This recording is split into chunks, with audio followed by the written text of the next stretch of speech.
Thank you very much, Martin, and it's my absolute pleasure to be welcoming our inspiring speaker tonight at our Insights public lecture. My name's Judith Rankin. I'm Dean of Equality, Diversity and Inclusion, and I'm also Professor of Maternal and Child Health. Sorry, are you able to hear? Not very well. Is this on? Okay.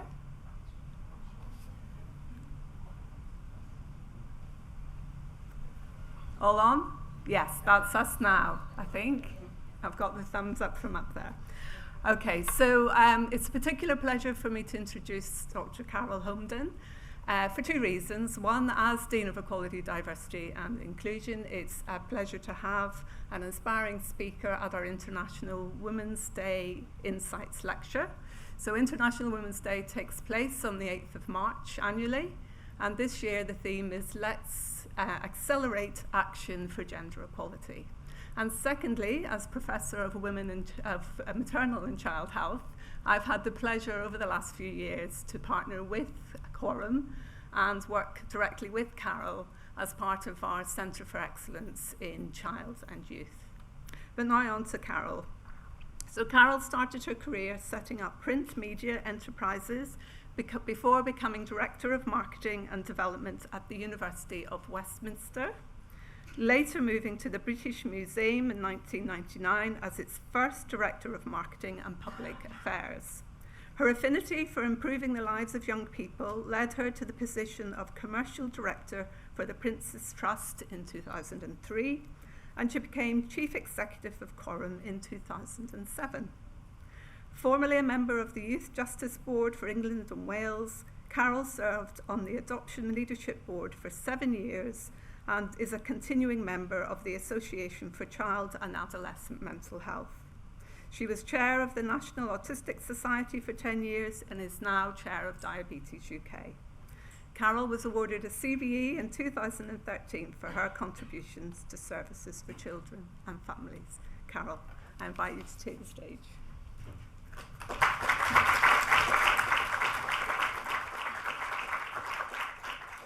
Well, thank you very much indeed, Judith, and to all of you for coming to explore a story with me. I'm not going to give an academic lecture. It's actually some many years since the time of my PhD, so it's somewhat daunting. But I'm very much looking forward to our exploration of a story. So once upon a time. And where is the story to begin? Where is it happening? Exploring the historic and the contemporary context, and I will seek to connect past and present at all times. And what does the story involve? I'm trying to look at the issue of the place of children in society and convey the fact that children's place in society, in policy, and in practice, and in rights is intimately connected to the place of women in society, and to try and ask and explore together how and why does this matter. So where to begin was my first question on this long march. And in researching a little for this event, I thought it was very notable that the first age of consent for sexual relations was set at 12 in the year 1275. It actually then took many centuries before it changed in the middle of the 19th century to become 15. But my story begins in 1720 with Thomas Coram returning from the United States, where he had been a shipwright and the owner of a shipyard, which is now the Boston Yacht Club, and to draw attention to the fact that this is before the creation of the United States of America. And he began his campaign to create the first Foundling Hospital, which took 17 years. So it took him 17 years to campaign and to obtain the Royal Charter, which was the first charity that we would understand in the modern sense. That charter was created as a secular organization dedicated to children and their mothers. So in that sense was groundbreaking. And it opened its doors in 1741. And I just want to contextualize that and how early that was before Thomas Paine. And actually it was in 1839 that the First Custody of Infants Act gave mothers the ability to petition for custody of their children in the event of marital breakdown, and then only for the tender years. And the right to basic education didn't arrive until 1870, and the Prevention of Cruelty to and Protection of Children Act did not arrive until 1889. So the 18th and 19th century reality was one of catastrophic destitution. What you are seeing here is the work by William Hogarth, the Gin Lane series, and this was published whilst he was a governor of the Foundling Hospital. And he was also a foster carer, one of the first foster carers. He and his wife, Jane, had no children, as indeed Thomas Coram had no children. And we were in a city at the time where children were dying in vast numbers. So we have to remember that there was no understanding that we have today of disease and how it spread, that there was no safety net, there was no sanitation, and children died, the vast majority, well, not the vast majority, but about 70%, I believe, of children would be at risk of dying by the age of 5, and 90% if children lived in a workhouse. And children were neither seen nor heard, so we are not in the era of the romanticized innocent childhood. Children either worked or they died. And this was the reality of life. And London at the time had a young and growing population, though it was a time when young women were moving to the city, and indeed young men. It was massively overcrowded. And one of the books I would recommend that you read, if you haven't already, is Hallie Rubenhold's book, 5 Lives, which really exemplifies the fragility of life, although she was writing about the 5 victims of Jack the Ripper, who were not prostitutes. So I really commend it to you as a way of really understanding how fragile life was and how close destitution was. So into this is Thomas Coram, an ordinary man, not a philanthropist, but not wealthy, who was born in Lyme Regis in 1668, lost his mother at the age of 2, was apprenticed to the sea at the age of 11, and spent therefore his childhood, much of his childhood, on a merchant ship in the 18th century, before he was apprenticed as a shipwright. And he really is the earliest champion that I have come across of women and children's rights to the kind of concept that we would understand. He would not have used that kind of language, of course. But he did say, for example, he was set about the task of, as he said, saving the lives of your Majesty's subjects and rendering them useful. And he was absolutely extraordinarily liberal in his views by the standards of the day. So we do not know what we do not know about him, but what we know from his campaigning letters is really quite remarkable. He was campaigning for the inheritance rights of women. He was campaigning for the education of girls and for his Native American workforce. And he was one of the drivers of the creation of the Commonwealth of Georgia, which was the first not to enshrine slavery. So Thomas Coram, really a very remarkable progressive. He was driven, by the way, out of America at risk of his life. Because if you think about the Salem trials and what was going on in Puritan Boston, he was not really aligned to their views. He was an Anglican, and he believed that, and I quote, "everyone ought in duty to do any good they can." One of our most precious possessions is his prayer book that was given to him by Speaker Onslow, the longest-serving Speaker of the House of Commons. And when he was driven out of America at risk of his life with his debts unpaid because of his progressive views, he left behind land in New England in case the Americans should ever see the light. and wished to form an Anglican church, which they did. And St. Thomas's Church is still there, and his house is still there. But he arrived back in London and saw the bodies of infants littering the streets. Because the children exemplified not only the circumstances of destitution, but the sin of their parents. Because the mothers were destitute because they were pregnant outside wedlock. The Foundling Hospital was the only institution, other than a workhouse, and I'm not sure we would call that care, to care for illegitimate children for 150 years. So Thomas Coram succeeded as a result of these quite remarkable 21 ladies of quality and distinction, as he called them. Now think about being a very powerful woman in the day. You were actually powerful because of either you were landed or you were married. You were not likely to be powerful in your own right.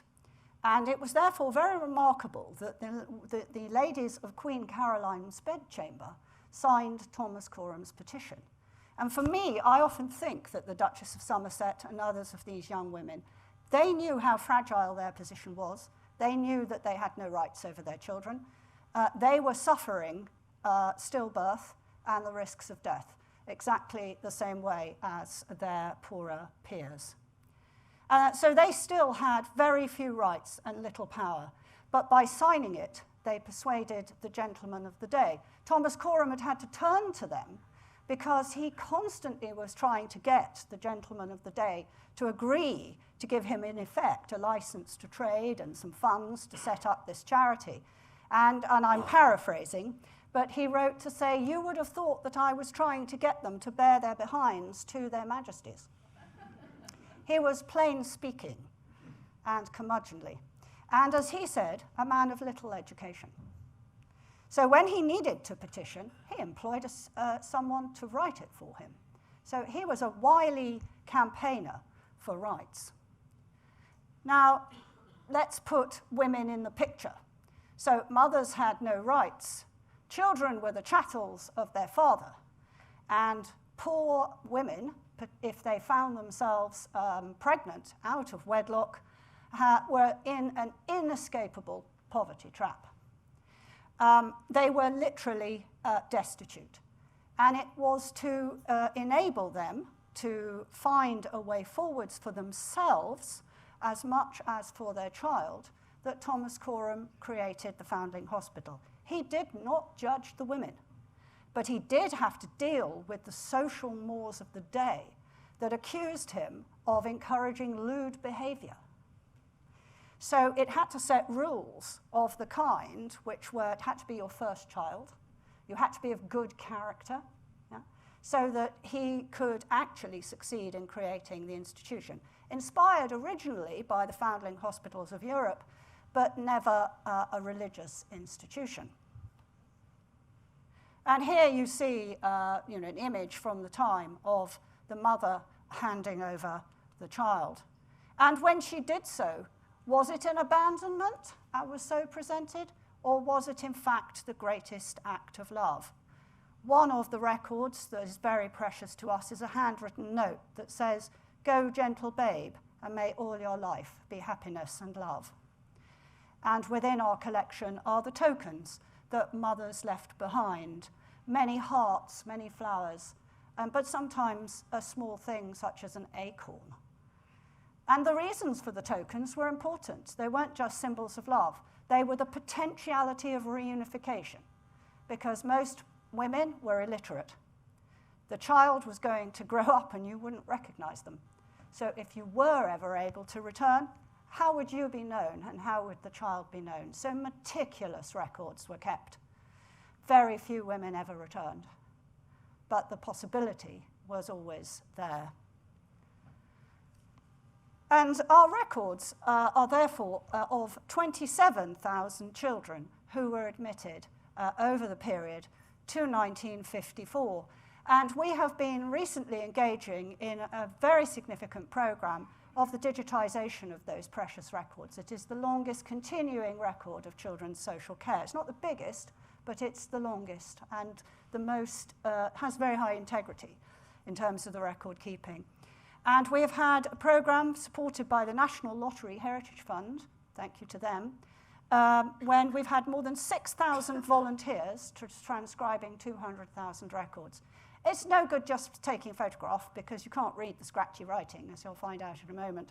So we've had lots of people transcribing and then triangulating those records through a program called Zooniverse. But most importantly, young people in care today have been reclaiming that history. They have been involved in the transcription, and they have been involved in a whole series of projects, which we'll come back to. And you now can explore those stories. So this archive is now digitized, and therefore the records, of which I am the keeper, are now closed, because the more public that was visiting it, the worse the condition of the records was getting. And it is a most amazing, I was going to try and do it live, but my tech capability is, I thought, let's not risk it. You can go and have a look at coramstory.org.uk. And were you to type in, for example, the name Anne Corkerton, if you had Anne's name, or you had the number that was ascribed her, for example, you would then be able to search and you would find all the records that relate to Anne. And follow her story through the Foundling Hospital, and then, of course, be able to link that to other published records. And I chose this because Anne absolutely exemplifies the case that I've been talking about. Her petition sheweth that your petitioner was seduced by a person who has deserted your petitioner, being unable to support her child. She humbly prays it may be admitted into your benevolent institution. Originally, it was a lottery. So many children were presented that you drew a ball from a bag. And if you drew a red or a white ball, you were either admitted or you had a chance of admission if your child was well. If you drew a black ball, you were not admitted. And we think that is where the phrase "to be blackballed" comes from. And I hate to say it, but that was almost certainly a death sentence.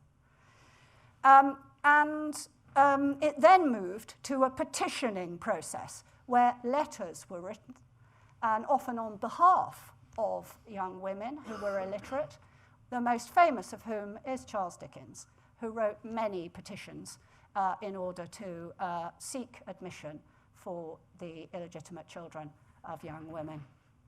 And the reason I've chosen Anne is because she first knew him when she lived at Newcastle with Mr. William Charteris, and he promised her marriage. So somehow, she, Anne, and the child came all the way from Newcastle to the only institution she thought might admit her child and give them the gift of a new life. And you can see the scratchy writing and how important the transcripts are to the searchability of it. The young people today have been responding to these records and tell of the continuing stigma that has blighted the lives. You are only a foundling, you would be told. And they are told that they are only a care kit.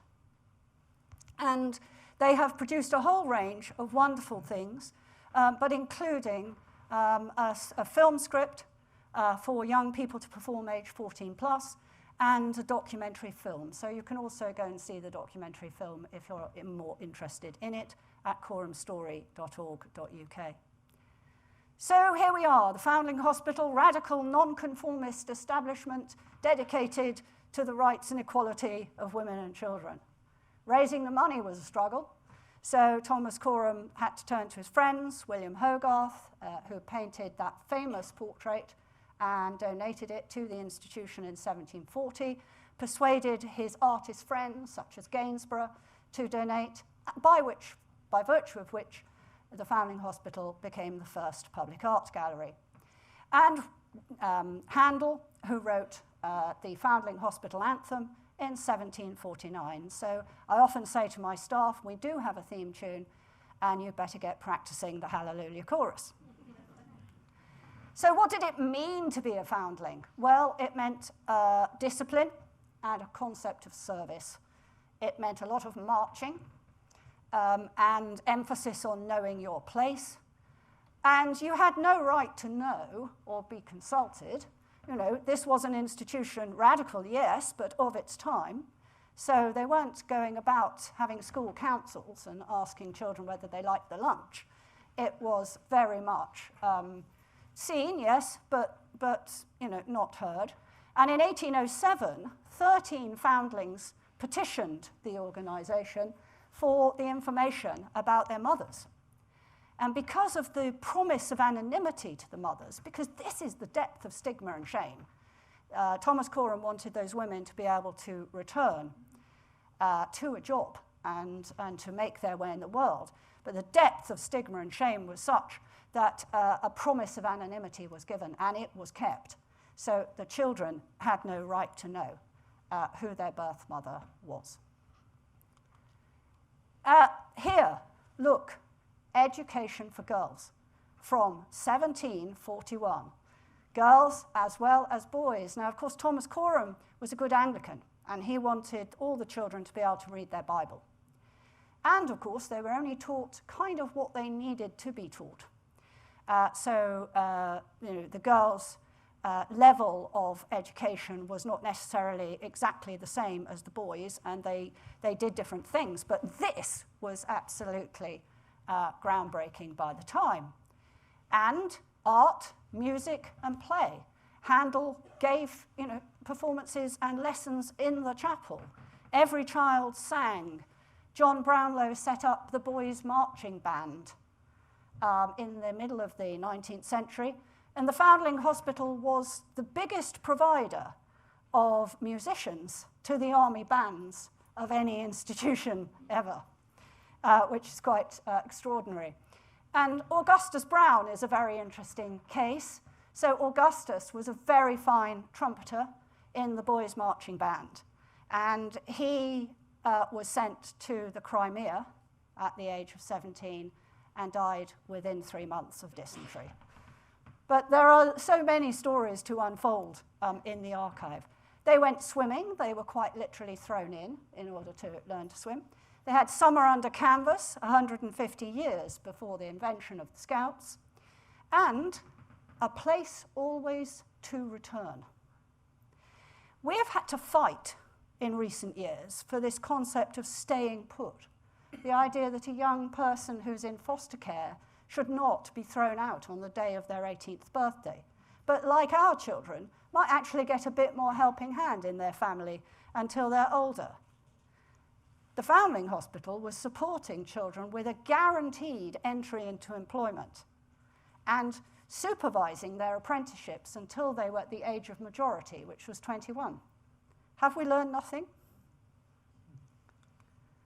The apprenticeship records in the archives show the stories of those apprenticeships, and Professor Helen Berry, when she was here at Newcastle, wrote a very important book based pretty much entirely, or very much informed, by those apprenticeship records. And foundling Charles Richmond was apprenticed to Richard Liddell of Newcastle. So this was a national institution, albeit that it was a London base, and actually quite important as a source of educated, disciplined, well-nourished, fit workforce. So they're very much wanted as young apprentices.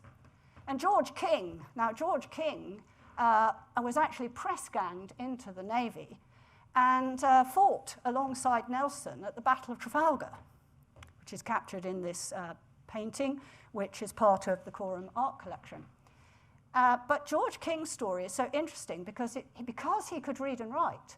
After he left the Navy, he went on to have a really quite exceptional career given his background. And Mercy Draper, who was blind, was taught to sing and became a very popular opera singer. So the Foundling Hospital was creating these opportunities and this social mobility, recognizing that no one asked who your father was or what your family background was if you were a musician. And if you were disabled, how were you going to be able to care for yourself and earn a living? And it took great concern over that.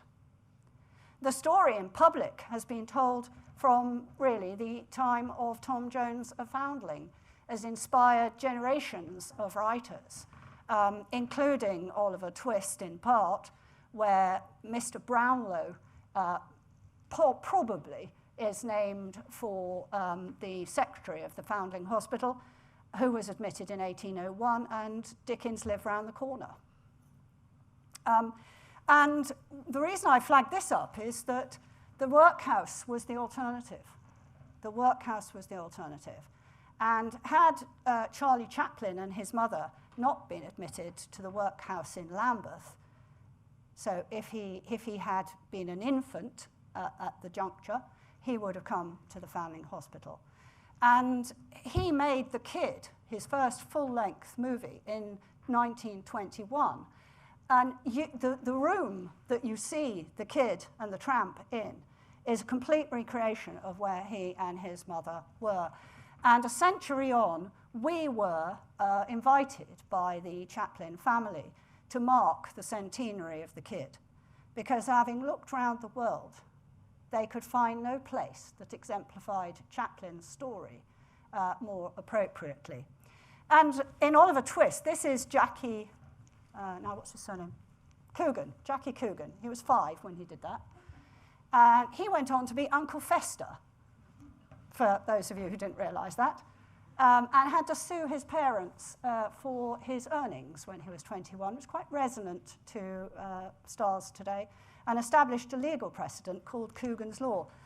Anyway, I wander. The point is that he was the first movie version of Oliver Twist, and donated and wrote to the children of the Foundling Hospital, which is where the premiere took place. And now, of course, Hetty Feather, 2009, Jacqueline Wilson, and so on. The intertwined nature of the story and the literature and the film and the way in which public attitudes change is something that really fascinates me. And Edward Newton, now this is 1926, and amongst this group of children marching out from the old Foundling Hospital for the last time, before it was demolished, so that they could move to a brand new institution that was not in the middle of the London fogs and had acres and acres and acres of wonderful playing fields and so on, enormously high quality. But in this group is a man called Edward Newton. So by 1915, March 1915, Edward Newton, born of a mother who could not care for him because she was abandoned by a soldier who was in the war, and was admitted to the Foundling Hospital. I last met him when he was 106. And he told me, as if it was yesterday, of climbing through the roofs of the colonnades, of jesting with the guy who was on the gates, and of the films that he saw in this courtyard. And he sang me the song from that night. Quite extraordinary. And he had never felt the need to come back. But in 1926, there was this change. There was also a very, very important other change, which was the Adoption Act. So we had had the First World War with a load of children who lost parents. More importantly, we'd had the flu epidemic, and many, many more children actually left.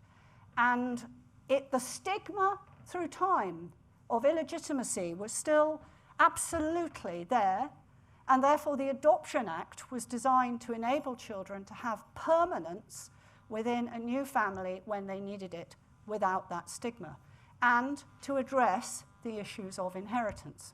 And we're coming up to the century of adoption. This chap here is Edward Newton. And this is John Caldecott, who was admitted in 1938. So we're now at 1938. And went on to be a musician and bandsman, to do his national service, and then to enter business in the then burgeoning radio industry. And this is Lydia Carmichael, admitted in 1934, who was the secretary, the editor of the old Coram News for 75 years, from the day of its establishment in 1947. But here we are. They were admitted just before the war. The war was a terrible time. All the teachers had gone. They had lots of food because they had a great place to grow food. But it was a terrible time in the Foundling Hospital. Stuff happened. Let's be clear. It was an institution. Tom Brown's schools days, stuff happened. It was a harsh regime. But things were changing with the People's War. And I wanted to draw attention to the fact that Angus Calder's The People's War, published in 1976, demonstrates that rationing improved the diet of British children. Now, Judith will know much more about this than I do, but I think it's a really stark reminder of where we were.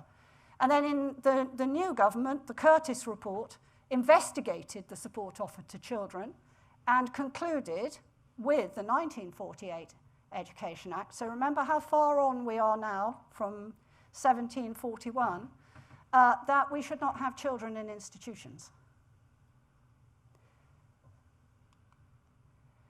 And was there a revolution in society after that?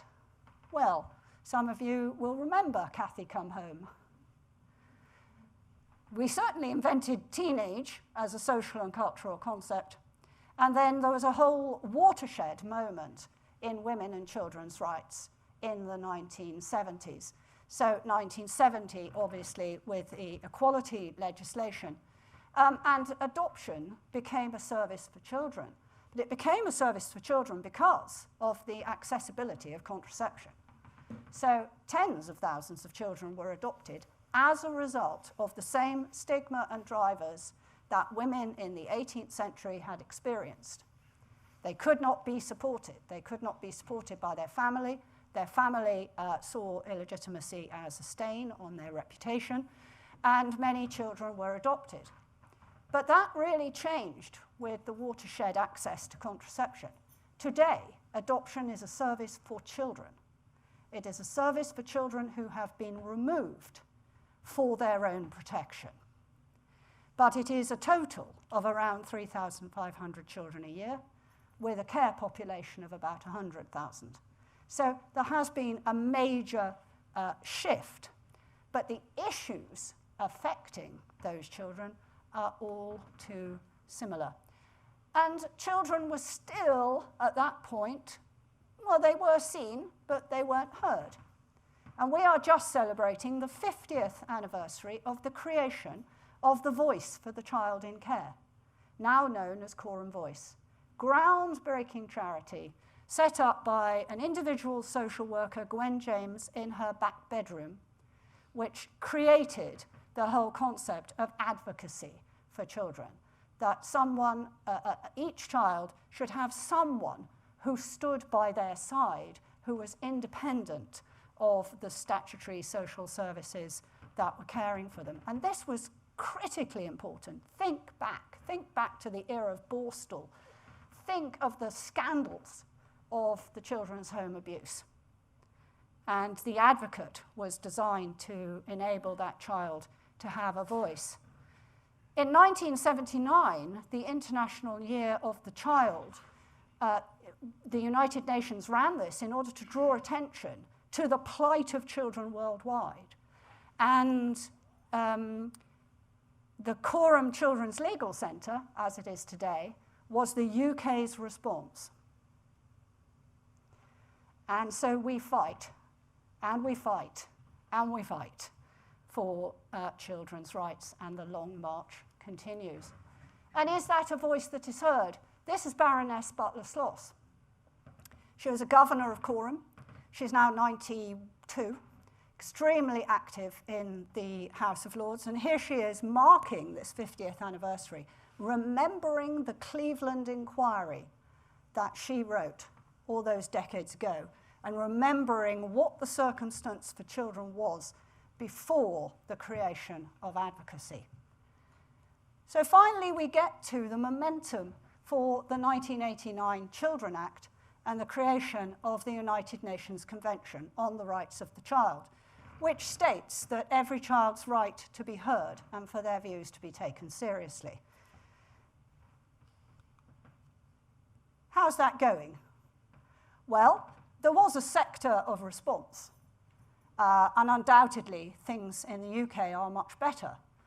This is one of the books that Coram published at the time. Observational listening for young children, that we also have a lot of consumer insight. The Children's Commissioner has run the Big Ask, and Coram runs a major survey every year called Bright Spots, which captures the views of children in the care system to know actually how they're feeling, not what adults are bothered about. Does it really matter whether they're doing their GCSEs when they're 16? Given that they've been taken into care, they've had extraordinary trauma, they may have special educational needs and disabilities. Why does that bit matter? What matters is that they have someone in their life they can trust, they have someone who stands by their side in education, that they are motivated and that they're happy. Because if those things happen, the rest may follow. Having a voice improves well-being. That is what the Bright Spot surveys say. Because it still needs to be championed. My opinion never seems to be valued. But conversely, my foster carer listens to me and speaks up for me. My social worker always includes me in decisions. And it really matters because they are much more likely to have high well-being if they feel that they are seen and heard. Here is a young woman being seen and heard, whose experience in the care system is a shame, but who has overcome it with the support of her advocate. As one of them said, kids feel important when you involve them in stuff about their life.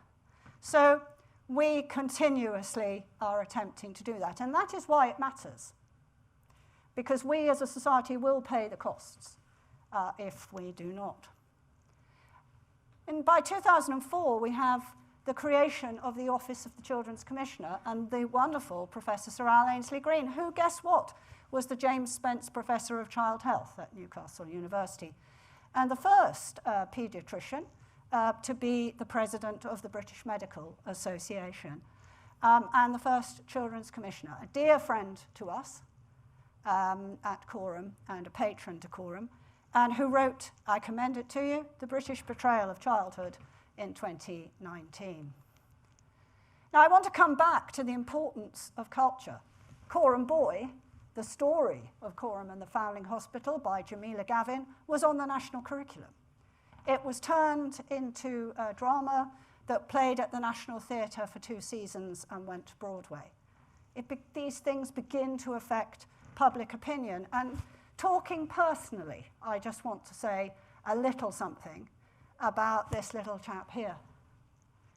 Because when I was chair of the National Autistic Society, we did the largest surveys of children and families.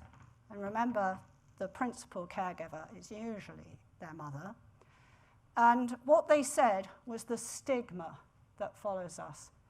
Everywhere we go, we hear the tut of disapproval. 25% of children and adults with autism have been asked to leave a public place. And I have a son with autism and learning difficulties and other complex behavioral needs. And navigating the services to support him has nearly killed me. So I will fight till the day I die that those who have not had the advantages of education and stable family life that I have had should have someone to walk by their side. But the most important thing to happen, my son's quite old now, you know I'm getting on, so he's 34. But the most important thing to happen in his childhood was the publication of the curious incident of the dog in the night time. Because suddenly, a whole generation of people were reading and understanding that for that little boy, he couldn't go where he was going because he'd seen 3 buses in a row. And no matter how bonkers that was, and how much you told him, it wasn't going to make any difference. So this is a wonderful winner of one of our Voices writing competitions, which is why we try to give voice to the young people. Services may or may not have better outcomes for being co-produced. That's a debating point for Judith and I on another occasion. And I'm afraid it is all too convenient to hear only those who speak, as opposed to those who need to be heard, and to act only in adults' issues. And at the moment, we are locked in an issue where we avoid difficult conversations by saying we're concerned not to stigmatize. So at the moment, so I'm chair of Diabetes UK, 1/3 of our children are living with excess weight by the time they enter secondary school.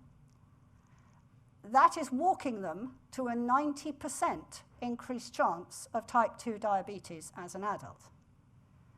How are we helping them by not being prepared to talk about it? So there's a huge job to be done.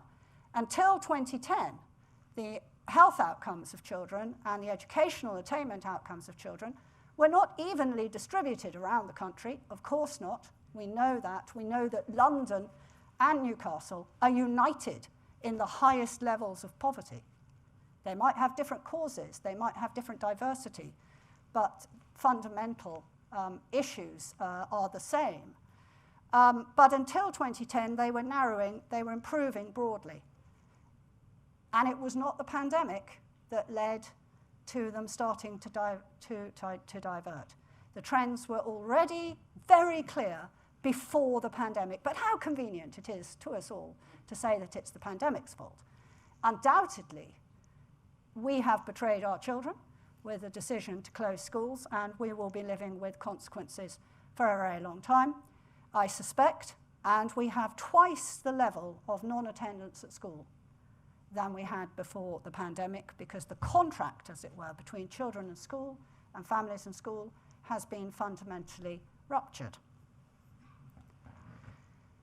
So is all the world a stage for our children in this digital era? Well, we believe that in many ways it is, but we are the least prepared generation of parents and grandparents in history to prepare our children for the world they will live in, because never before has there been a time when we couldn't really occupy the space that they occupy. So my mother would have known entirely where I was in Shrewsbury in the 1960s and 70s. The last bus was at 5:20. I had no chance of staying out or doing anything interesting, and the only thing open after 5:30 was the Golden Egg Cafe. Anyway, that's my regret. But all the world is their stage, and that's the problem, part of the problem. Yet actually their roaming distance has narrowed from 5 miles to 500 yards in 50 years. Overprotectiveness and underprotectiveness united. But this is the Coram Shakespeare Schools Festival. It takes place up here in Newcastle. It takes place in lots of places all over the country, 10,000 children a year, because we believe that all the world can be your stage if you can learn those skills and you can work in a team and you can find the oracy and the confidence to see that. Are we in a changed world? Well, children's rights under the United Nations Convention are not implemented. So it is the most ratified convention ever. There's one country that isn't signed up. Anyone want to have a guess? United States of America. Sudan is signed up. Myanmar has a lovely law, but it has absolutely nothing underneath the law and doesn't actually know how many children it's got in institutions, for example. So some of our colleagues in developing nations have really a huge journey, and look how long it took us, 1741 to 1948. Currently, Ukraine, a very significant percentage of Ukraine's children are not in Ukraine. Their mothers, it is a unique war in history, as far as I understand it, that mothers have left the country with their children. They've now been in those European cultures and social care systems for the last 3 years. I would not be going back with my son for him to have a Soviet style of institutional care that would have removed him at 5. So they have a huge job, and they know that. And we were very privileged to welcome them to Coram to discuss how on earth, assuming that the war is settled, they are going to make it. And fundamentally, the destitution has taken different forms, but poverty levels are at an unacceptable high. And in the wonderful conference that we held with colleagues from Newcastle, we examined the fact that, let's be clear, that is a policy choice. It can actually be turned back. But it takes a generation at least. So a child born in poverty today will live their life, their childhood, their formative years in poverty. And poverty, violence, drug and alcohol misuse still blight the lives of millions of children as they blighted the lives of children documented by Hogarth on the streets of London in 1750. And migrant and marginalised children face particular risks. They're trafficked, they're exploited, they're unseen, they are treated as if they do not have the same rights, they're incarcerated, and it is not in line with our commitments under the UNCRC. Has it changed? So we were thinking about the children and the apprenticeships and into the mills, and here we are today. So what were we looking at? We're looking at a post-pandemic generation that was brought up thinking that people wore masks. We're looking at a group with the least prepared children to enter school, self-care, oracy, language acquisition, and so on, and a big absence from school. We're looking at the digital generation. So the one thing that I think really differentiates this generation is living its life digital first. And the way that means that it's not only about whether people might exploit them online. There's been evil in the world since time immemorial. It is adults who abuse children, and usually in their own families. That's the uncomfortable truth. And of course, the internet and social media and so on has given new tools to adults who are pursuing children. But for the children themselves, it's usually their peer relationships that cause the issues. Schools phone us up constantly saying, what can we do about the school WhatsApp group, where the bullying continues and the child feels that they have to stay on their phone, in the wee hours rather than sleeping. And so this is fueling anxiety. But that anxiety is also being fueled by we work in Finland, and the children of Finland are literally watching the icebergs melt. And they feel disenfranchised from the decisions that are being made. So my generation could travel, could work, across Europe. That is not now accessible. And there was a huge generational divide in that vote. So we have an intergenerational disparity that we need to deal with as well. And we still have infants abandoned on the streets of London. This little chap was found a few months ago on the streets of London. And it made national news because that's his brother, which DNA testing revealed, who had been abandoned the year before. And there is another one that was abandoned the year before that. And that's the first time we've ever been able to see that because of the genetic testing. These children won't enter a Foundling Hospital. They won't enter institutional care. They will be adopted by loving families who will care for them for life. But the mother, and indeed the father, because he must have been involved too through that period, what are they experiencing that is so very different from the 18th century? We've still got young people, young women, at risk of sexual exploitation on the streets, and particularly on the streets of London and Manchester, who are unable to get the care and support they need, as our recent thing shows. So we are calling for an intergenerational settlement of support for women who are still losing their children, and for children who are destitute, for a society that cares. And in order to develop that, we're partnering. I'm delighted to have a partnership with Newcastle to guide and help us as we aim to be the only recognised independent research centre dedicated to children. The march will continue. This is my team fighting the fight, legislating for the digital era. Carolyn Hamilton, the only known professor of children's rights, who worked in 39 countries last year. And my final remark is that we are the most hopeful place that you could possibly meet, because it is always possible to effect change that lasts a lifetime. And if the world is silent, someone will speak out. So our thanks to Thomas Coram, in whose footsteps we walk on the long march to women and children's rights. Thank you.